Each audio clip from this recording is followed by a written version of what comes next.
All right, welcome to day 2 of Keep the Channel Open. So if you were not here live for day 1, I highly recommend, while each of these workshops, each of these embodiment experiences stand alone, you can certainly come to one and get plenty out of it. And I highly recommend you go back and watch the replays. For instance, in day 1, I go a little deeper into what the energy body, the subtle body is, and I give a beautiful metaphor that allows you to really understand this journey with more depth. So I do recommend you go back and visit the replays. Also, for those of you who are here live, you are emailed the Spotify playlist if you'd like to play music. I'm putting it in the chat as well. But those of you who are watching the replay, you'll see it in the description below in case you want to use the replay for that. All right, so for day 2, we are going into the emotion of fear. Yesterday was worry and today is fear. And as I explained yesterday, in traditional Chinese medicine, there are these 7 core emotions. We're going through really actually all 7 of them because fear and fright, or there's fright and shock, which is one, and then fear can be bunched together. And then we'll also go through grief, which can be bunched together with melancholy. So there are these 7 kind of primary emotions that are attached to an internal organ in our human body that stores energetically the stuck energy. So essentially, when we weren't able to process fully that emotion, or when we're kind of just ruminating on an emotion and letting it simmer and bringing all our thoughts and our attention to it, it's almost like it's festering in that organ, right? It's our issues in our tissues. And so today we're working with fear, and therefore we're going to be working with the kidneys.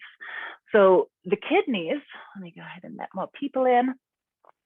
Let's first talk about where they are. So the kidneys, we've got 2 of them, not 4, 2. And they're on the left and right side of the body at the bottom of the rib cage. The best way to really find them is if you make 2 fists and bring them right above your navel, and then circle around to your back body.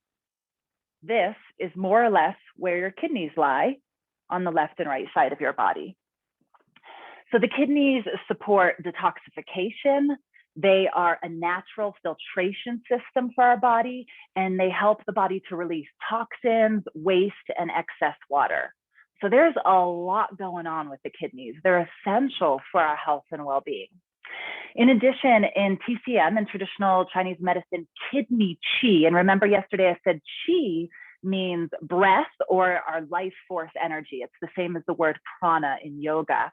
So in TCM, kidney qi is also essential for energy and stamina. So when we're feeling really lethargic, we don't feel like we have much stamina, much energy, there may be some stagnant qi, stagnant energy in our kidneys and our kidney meridians. So just like in yoga, we have these channels of energy called nadis. In Chinese medicine, they call them meridians. And it's really interesting when you start to study them. They're very similar pathways. And the kidney meridian starts at the sole of the foot, and then it runs along the inner edge of the foot, loops around the back of the ankle, moves up the innermost seam of the leg. So very similar to yesterday when we were working with the spleen meridian. These 3 that we're working with yesterday, today, and tomorrow originate at the sole of the foot somewhere, move up the inner thigh, and then up the body.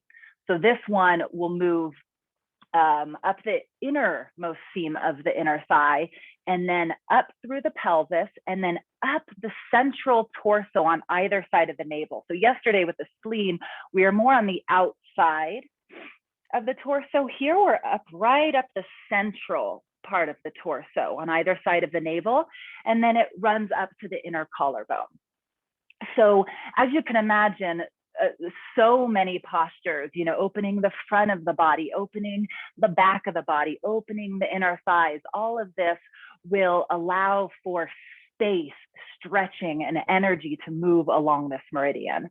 And so when we're moving and we're breathing throughout the practice today, don't don't just think about it as this kind of extrinsic practice of, okay, my body's getting more flexible, my body's getting more strong, but see if you can journey deeper in to that subtle energy body and really feel the depth of this work as you stretch and you breathe, and the significance of really what you're doing on a much deeper level. While yes, of course, these embodiment practices physically are making us stronger and more flexible and healthy, but there's this very deep energetic healing that is also happening, which takes, it takes more, I want to say, mastery and more presence to really witness it and feel it.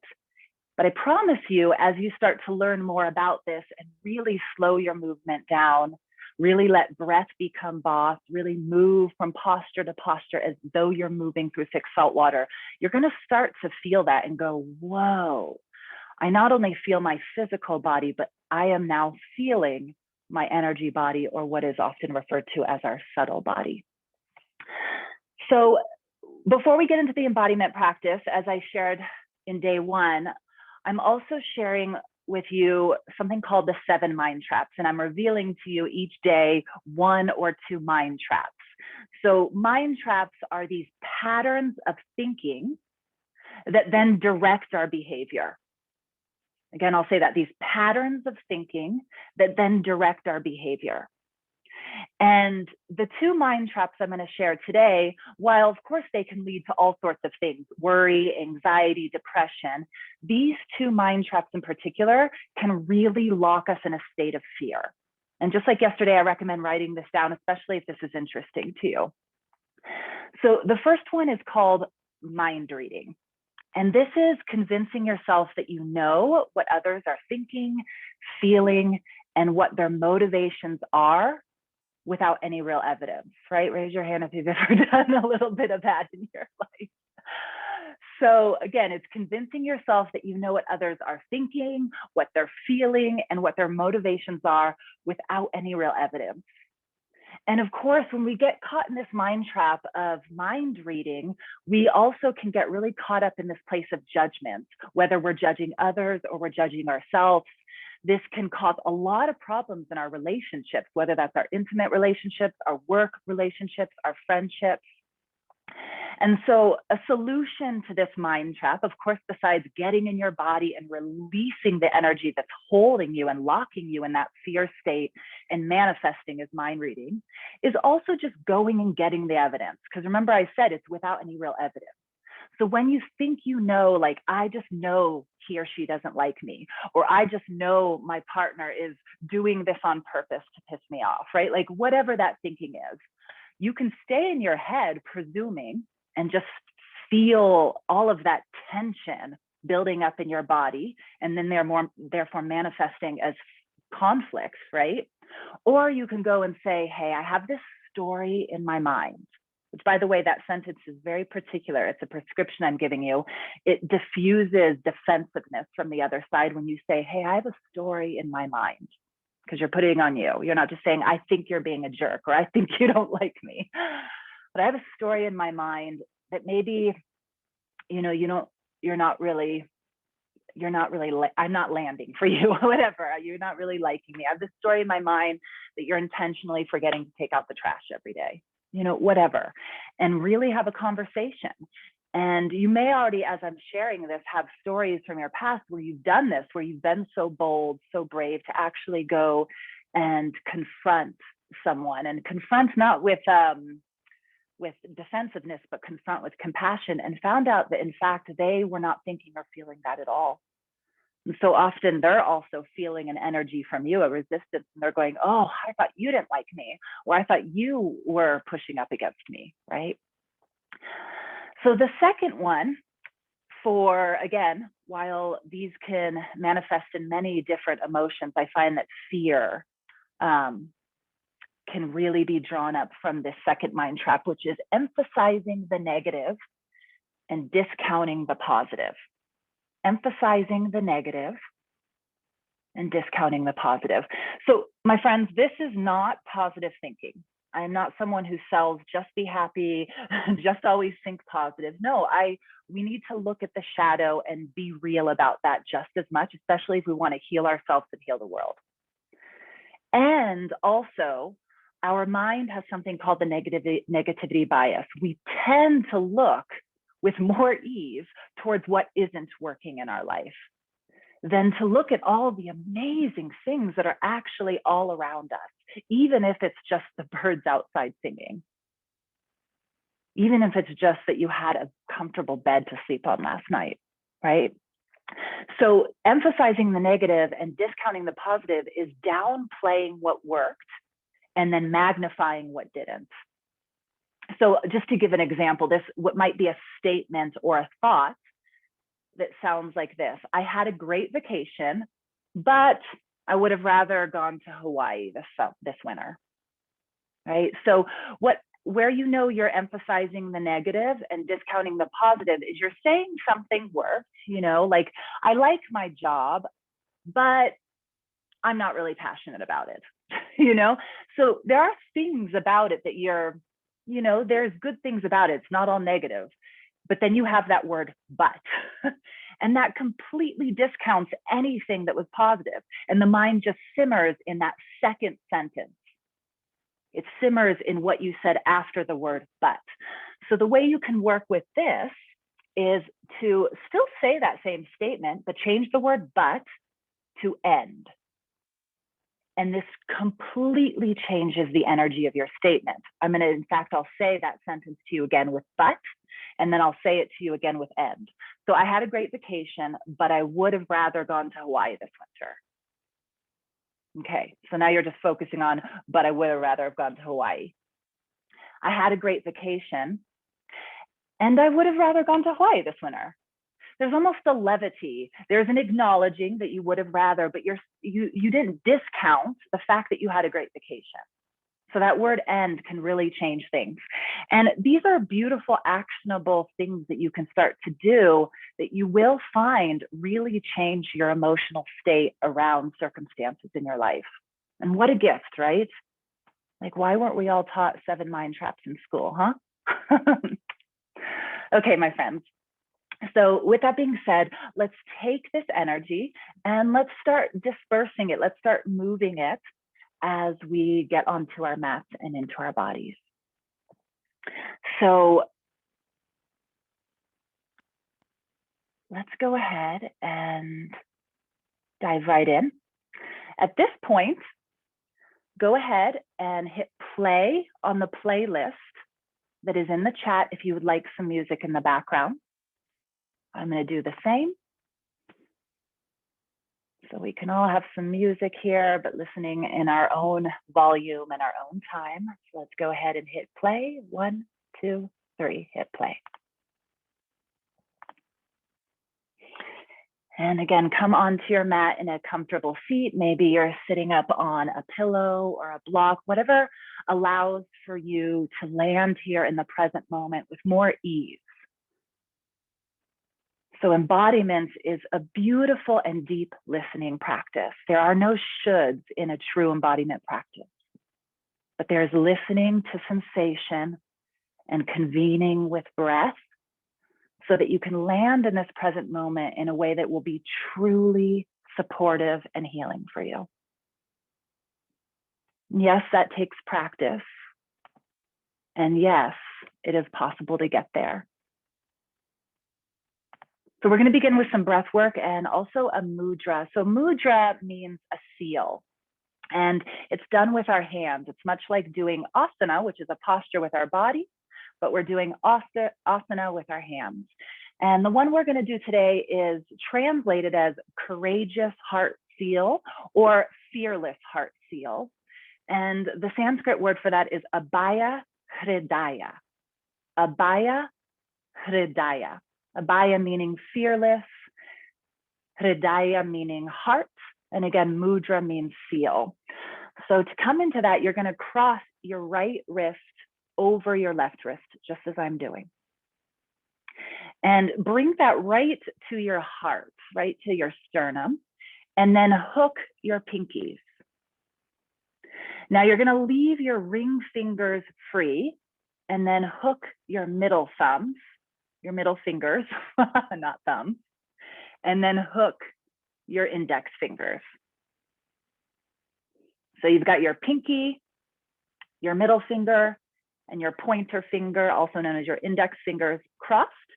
Then you're going to take that ring finger and that thumb and bring the pads together. So it looks like this. And then bring that again right to your heart. Abhaya Hridaya. Fearless heart, or what I prefer is courageous heart. We're going to start with a simple breath work pattern called box breathing. It's also known as square breath. This is a breathwork practice that Navy SEALs are taught to deal with the stress they have to undergo. So if it works for Navy SEALs, I think it'll work for us. So we'll be doing 4 rounds of this.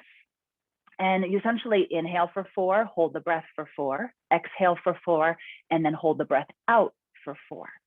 So let's all begin. Inhale for 4, 3, 2, hold the breath for 4, 3, 2, exhale, 4, 3, 2, hold the breath out for 4, 3, 2. Again, inhaling for 4, 3, 2, hold the breath at the top, 4, 3, 2, exhaling, 4, 3, 2, hold the breath at the bottom, 4, 3, 2. 2 more rounds. Inhale, slow, relax the jaw, relax the shoulders, hold at the top, contain that energy, your vital life force energy. And then slow exhale, 4, 3, 2, hold the breath at the bottom, 4, 3, 2. Let's do 1 more round. Slow inhale, 4, 3, 2, hold, 4, 3, 2, exhale, 4, 3, 2, hold the breath out, 4, 3, 2, slowly release the hand mudra. Bring your hands to your lap. Let a natural inhalation occur and a natural exhalation. And just as we did yesterday, we will begin the practice with the 4-part dynamic release breath. Inhale through your nose and exhale through your mouth. Again, inhale through your nose. This time, exhale through your nose.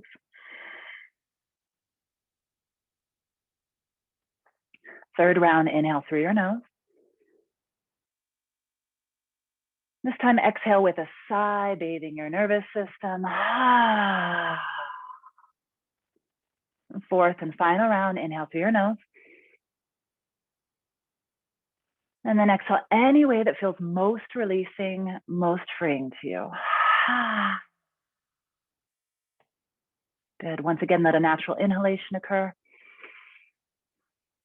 and a natural exhalation. Beautiful. Let's all come to stand.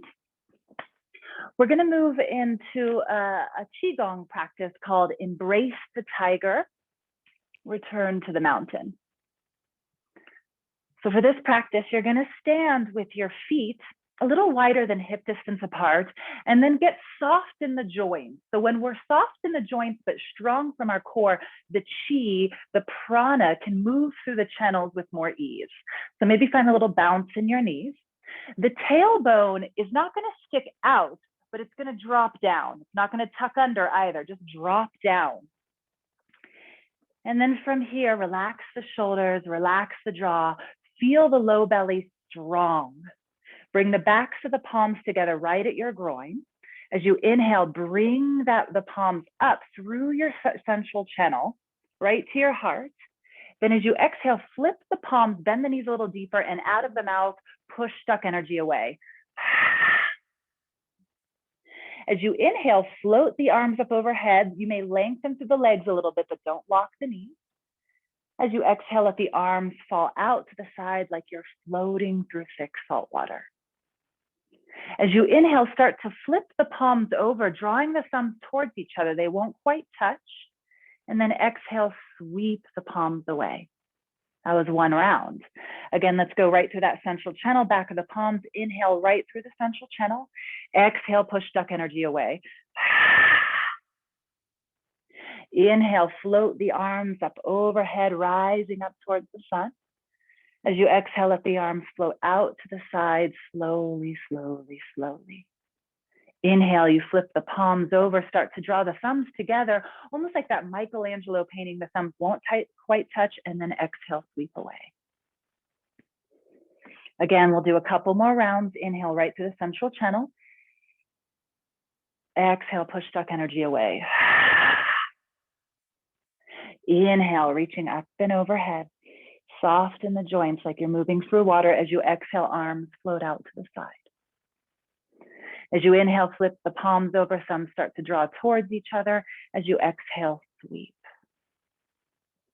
Good, so continue to do this. I'll do the pattern, but the breath is on your own. Let breath be boss. So the breath is much more essential here than getting the movement right. Inhale, bring the arms up overhead. And as you exhale, sweep the arms out to the side. Flip the palms over on the inhale, draw them towards each other, and exhale. Let's do 2 more rounds. Again, right to the central channel. So embrace the tiger is about embracing that fearless part of us. It's the fierceness. It's the part of us that gets us out of bed and doing and creating and making. Yet we must return to the mountain. That's the balance. Coming back to that calm, still place to refill the well, to maintain that energy, to maintain that fierceness. One more time, right through your central channel. That's your inhale. As you exhale, push stuck energy away. Inhale, floating the arms up overhead. And exhale, opening out to the side. Inhale, flip the palms over, draw the thumbs towards each other. And exhale, sweep. Good, come to a standing position, bringing your feet together, one hand on your low belly, one hand on your heart. Either close your eyes or soften your gaze. Bring your attention inward. Notice what you're noticing, feel what you're feeling. Let yourself slightly rock and sway back and forth, side to side, keeping your center strong so you're just moving and swaying from the ankles. Feel yourself like a piece of bamboo in the wind. You're strong, you're flexible, you're bendable, but you're not breakable.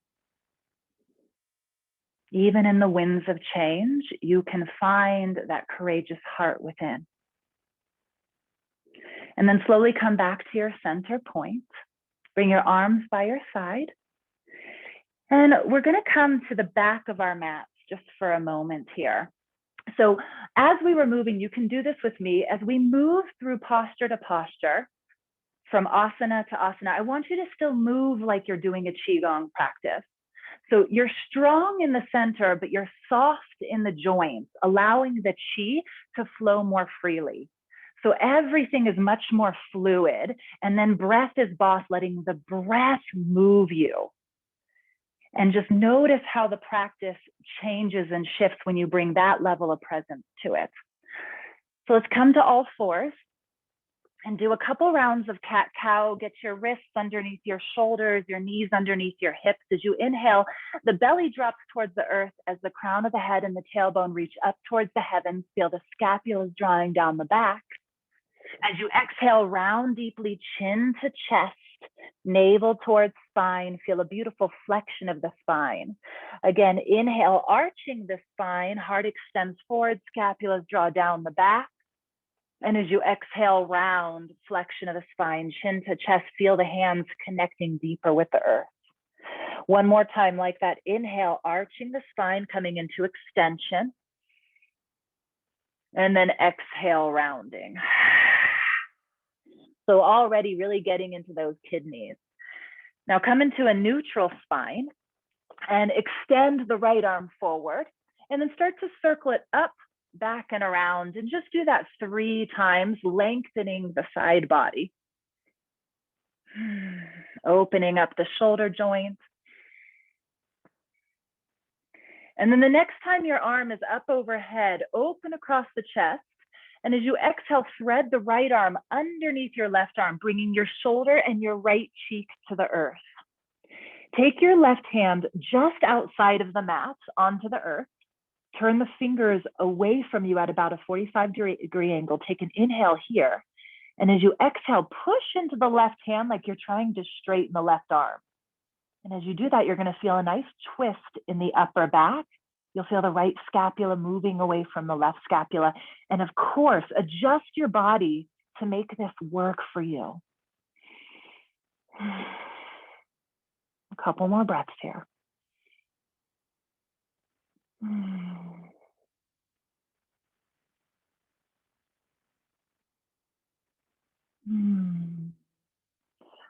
Good. Slowly begin to unwind. Come to all fours. And let's switch sides. So now you'll reach that left arm forward and then circle it up, back, and around 3 times. Just feeling that heat start to build up in the shoulder joints, that lengthening and opening on the side body.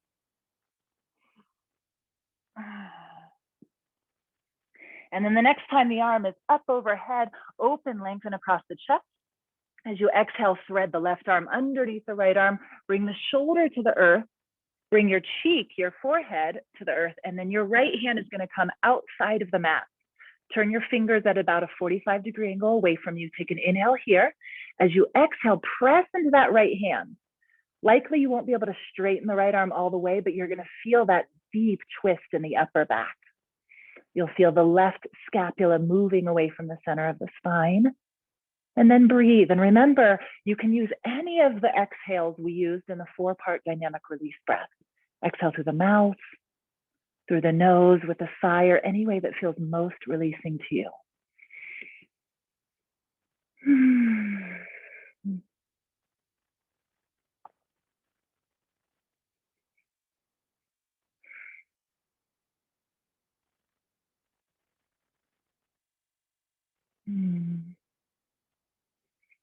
All right, slowly come on back to center.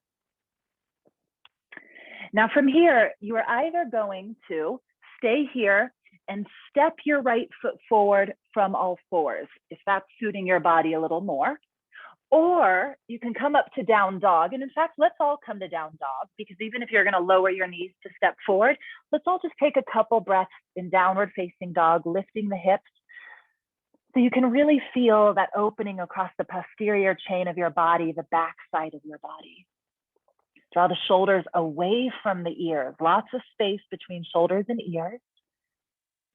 And then really let the weight of the head be heavy so the ears are in alignment with the upper arm bones.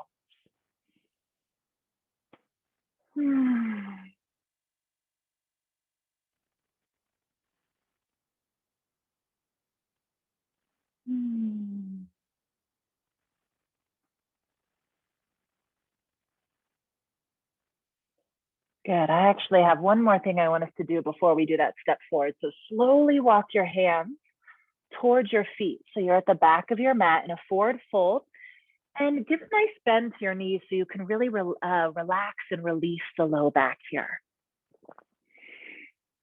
Now from here, take an inhale, come on up halfway. Feel the low belly drawing in and up so you engage the front of the body. Keep that engagement as you exhale, bend the knees, fold over your legs, chin to chest, and wave the spine up vertebrae by vertebrae by vertebrae. As you inhale, like you're moving through 6 salt water, float the arms out and around, up overhead, much like you were moving when we did that Qigong practice. And as you exhale, bend the elbows, slight bend in the knees as you send your hips back and fold over your legs. Inhale, wave the spine up halfway. As you exhale, walk back out, downward facing dog. Now from here, you're either going to lower your knees in preparation to step forward, or step your feet together and extend your right leg in the air. Good. From here, if you're in 3-legged down dog, rise to the ball of your left foot.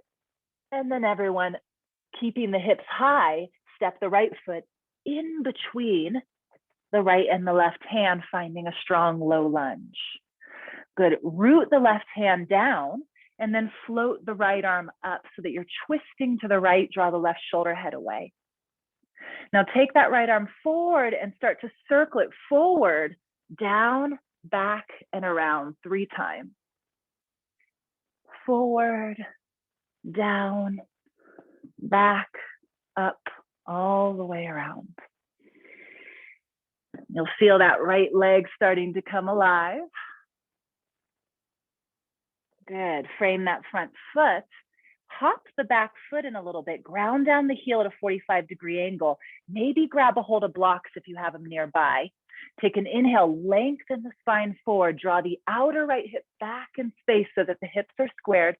As you exhale, fold over that leg. Heart reaches towards toes. And again, completely let the head go here. Again, hands are either on the earth, on blocks. You can even extend the hands on blocks or earth forward and really get a deep lengthening on the side body.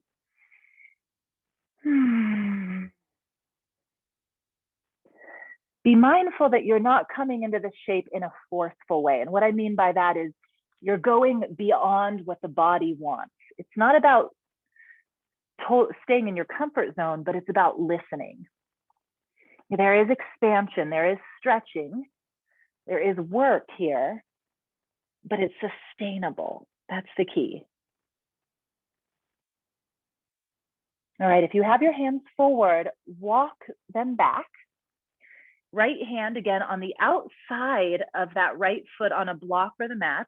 You're going to probably turn that left foot at a 45-degree angle a little bit more, and then rotate the left hip open, opening up into triangle Trikonasana pose, floating the left arm up overhead. So left hip stacks upon right, left arm reaching up towards the heavens, and you're going to feel this deep opening in the side body. You can keep that left arm extending towards the ceiling or reach it towards the front of the room, and you'll get even more of a dynamic opening, lengthening across the left side of the body.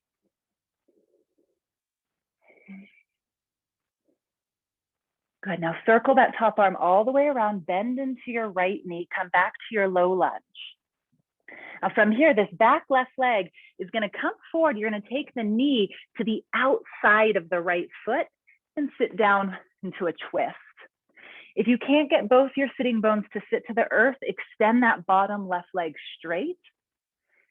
Otherwise, you can keep it folded. Take an inhale, lengthen the spine, and as you exhale, right hand behind you as you twist to the right, either holding on to the right knee with your left hand or taking the left elbow to the inside of that knee and using that as leverage to twist a little deeper in the upper back, upper chest.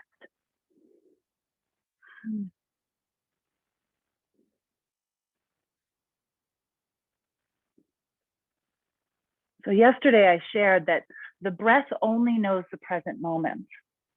So if you have wandered to the past or you have wandered to the future, most likely you're not embodying the practice because you're not in your breath. So if you've gone there, no problem. Just return to the breath again and again.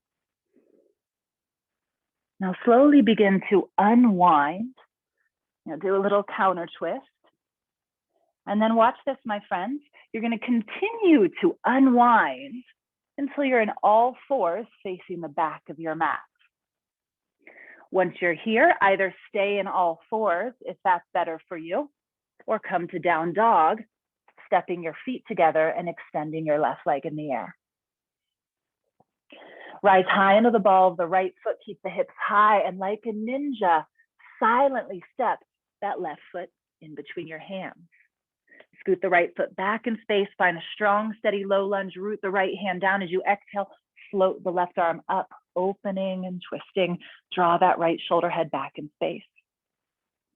Now start to reach the left arm forward, down, back, up, and around a couple times.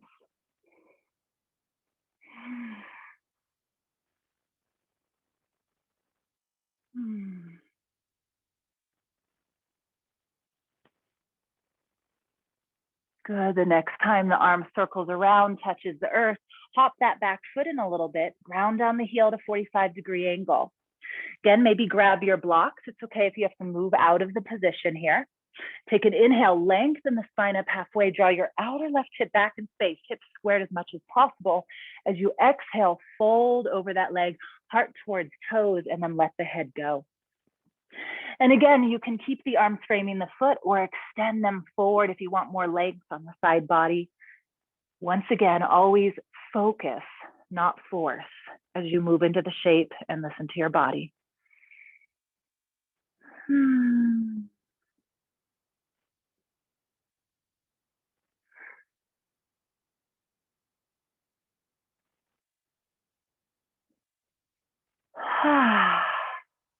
All right, bringing your hand or the block to the outside of the left leg. You're going to set up that right leg at a deeper 45-degree angle. As you begin to lift the torso up, roll the hips open, stacking the right hip upon the left. Reach the right arm up, triangle trikonasana pose. And again, just as you're seeing me do, maneuver it. Listen to your body to really land in it and find it in a way that feels sustainable, that feels right for your body. If you want more sensation in the right side body, extend the right arm towards the front of the mat.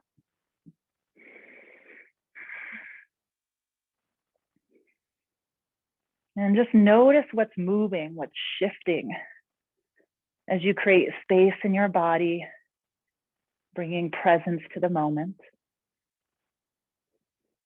Now circle all the way around until you find your low lunge once again. And then bring that right knee to the outside of the left foot, setting up for a twist on this side. Inhale, lengthen the spine. And as you exhale, twist to the left.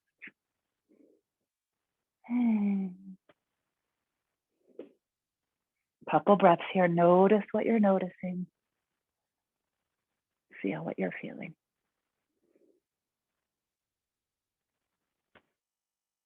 Good. Slowly unravel. Do a little counter twist. This time we're not going to swing all the way around, but you're going to come back around. And then bring the soles of your feet together.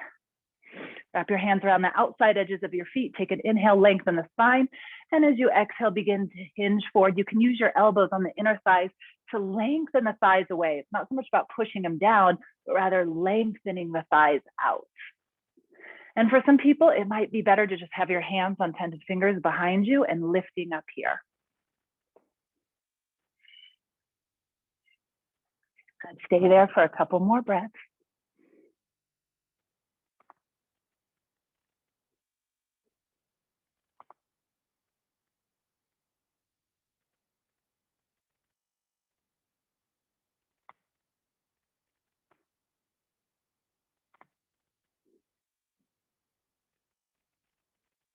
And then slowly roll on up, vertebrae by vertebrae by vertebrae, and find your two tennis balls. So we're going to come onto our backs and do a little self-myofascial release in the area of the kidneys. So again, to find the kidneys, got my half shirt to really show you want to go above the navel. You'll take the tennis balls above the navel. This is where the kidneys are, but on the back side of our body. So you'll simply feed them under in that area. The best way to go about that is to lie on your back and just more or less feed them where you think they go. And you want them to be on either side of the spine, on top or just to the outside of these erector muscles. Knees are bent, and then just double check. Bring the fist on the top body, circle around, and does it meet the tennis balls there? More or less it does. Now, once you've set them in place, make your feet hip distance apart or a little wider. Knock the knees towards each other and relax the front of the rib cage towards the earth. Notice what you're noticing, feel what you're feeling here. And if you want a bit more sensation, you're going to grab a hold of your knees. You can have your knees wide, which might feel really good. You can also have them together. You can cross the ankles or keep the ankles separate. It's up to you. I like to cross my ankles and have my knees wide as I draw them towards my torso. Relax the shoulders, relax the jaw. And create space for opening and releasing. So we're not only releasing fascia in the back area here, but we're stimulating the kidney chi. And as we stimulate the kidney chi, we free the channels, the kidney meridian, the nadis, that might be storing some of that kind of blocked, repressed, unexpressed fear. Maybe let some sound out.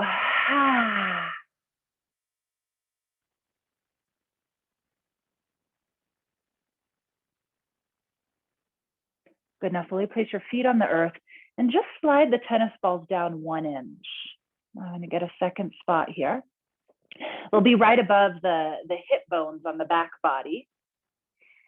And again, that might be enough sensation for you, but if you want a bit more, just grab a hold of the knees and draw in.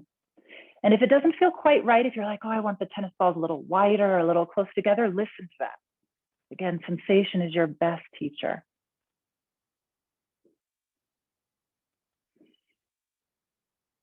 Just a couple more breaths here.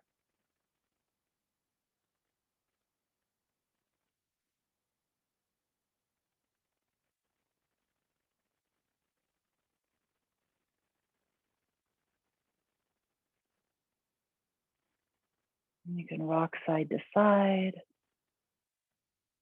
Let sound out. Good. Slowly, if your feet are not already on the earth, place them there. Remove the tennis balls out from underneath you. And extend the legs long. Coming into just a couple minutes of Shavasana. Allowing your body to integrate that work. As you land on your back, maybe take a moment to take a deep breath. And let a sigh out.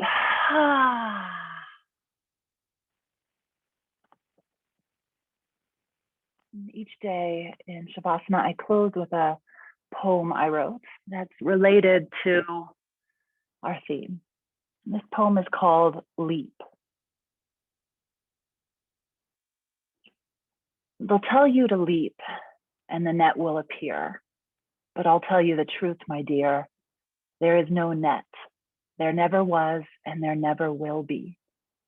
There is only your faith, your devotion, your willingness to get it wrong. Because deep down, you know in the pulsing of your bones that you rather spend a lifetime getting it wrong than live the life that has been laid out before you, meant to dry you out, bones cracked, brittle, so you can't hear deep anymore. Living life half-mast or living life full out. They both will have their challenges. So you reach, even leap for grace. Moving towards and facing fear. There are no promises here, only a brave journey into the unknown. And what keeps you going is the knowing in your bones that while you may crash and fall, you also suspect that you may spread your wings and fly. Go ahead and take a deep breath. Let something go. And in your own time and your own way, you're going to slowly find yourself in a seated position. But we can go into our last process for the day, which is the Bodytalk process. Take your time, maybe grab a sip of water, grab your journal, grab your pen. So I love Bodytalk processes.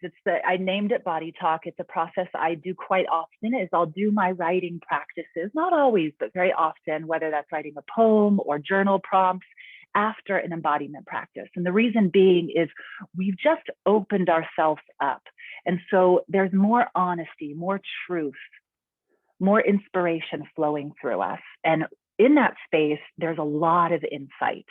We can get clearer after we've been embodied.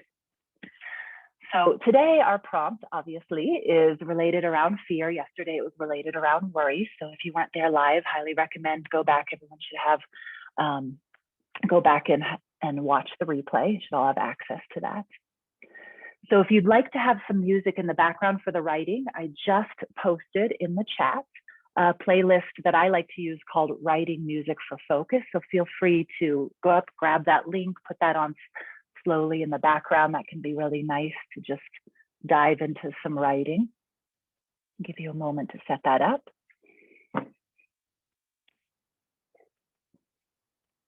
We just do one question, one or two questions.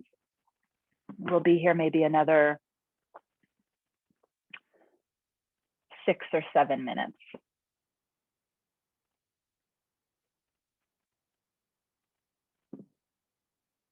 All right.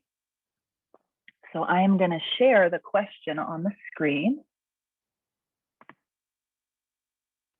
That way I can share it with you verbally, but you also have it up on the screen, which is really helpful.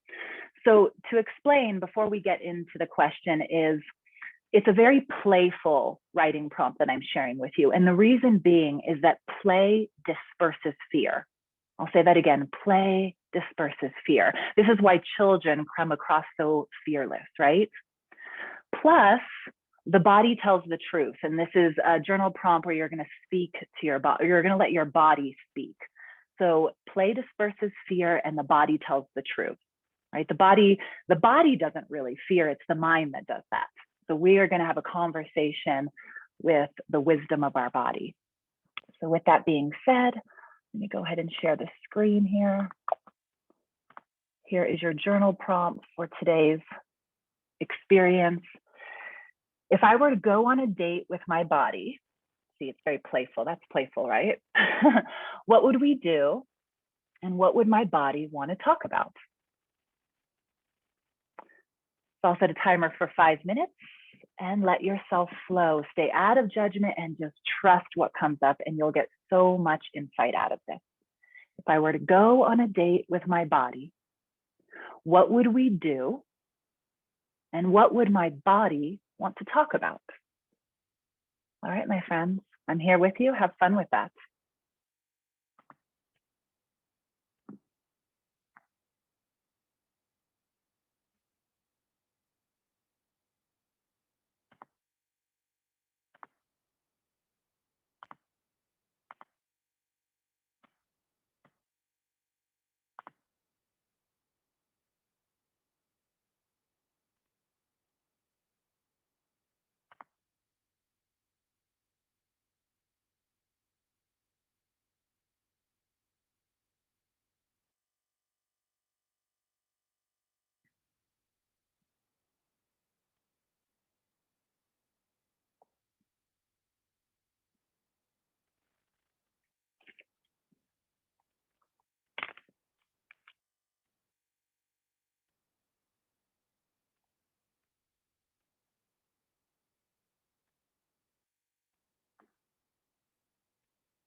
All right.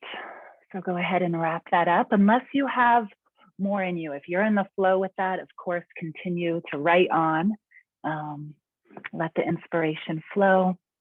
And I just want to close by saying thank you so much for your presence, for being here, being willing to go on this journey. And I look forward to spending time with you all tomorrow for day 3 as we venture into the emotion of anger. All right, until then.